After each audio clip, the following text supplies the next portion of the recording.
As my funnies, man. Well, you know some bar me Seh Calaz. Check. Yo, big up Mazima by the Blamagno, the John Crew. My Bava Chipadze, Boss Prince Manu Jibango, Jatwell Cobra, Tony Bessie, plus Juana Masende Kapana. As my funnies, man. The Bebanguma Yakuchuna Bhanditi, O pickpocket can have a shoplifty. Ashnabasa Gunova Ricchetti. Oh, the Machuna Bhanditi. The Bebanguma Yakuchuna Bhanditi. Pickpocket can have a shoplifty. Ashnabasa Gunova Ricchetti.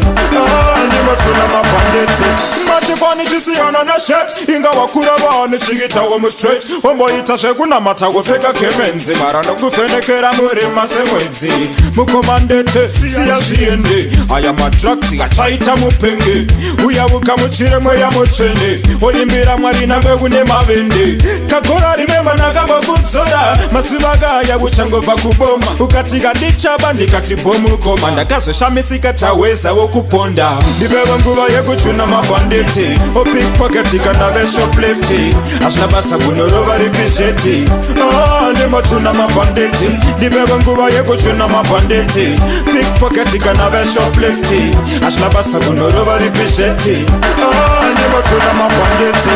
Get us such a vagambo bira gusaweto. Zinuratiza kutiga zina kwambabo. Uwagatunga barusandira gusiya zone bamwe bagarisa inasari china sunboy. Ukamuyezi yakuna mata. Asichikafu cha uku wargusanganisa. Nawe shasi pamusabana kupapatita. Ameno matira boshakango fanana. Seguru kandanga bakapa bango shimisa. Ave kwa siya suga wari gushishandira. Na mapunu asiga ndina somunzwisisa.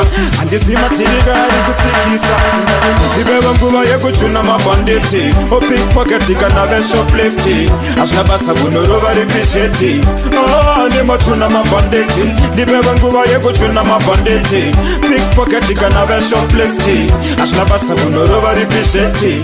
Oh, the Machuna Bhanditi. Chikunda Fundega Begunzi Mr. Green. Ganotiga no Femero Baninge Bataminjiri. Ganobanema next to Wakegana Motsquini. Umabasi Yatano no Martina no many. Musakanga Kamakos family. Mawasi Yaka, Shokuna Tanyiri. Shokwaka Moyenda Mona Komakasa Ujiri. Mawani Ganotanga Paresuka Ujiri. Dibevanguva Yakuchuna Bhanditi. O pickpocket can have a shoplifty. Ashnabasa Gunorova Ricchetti.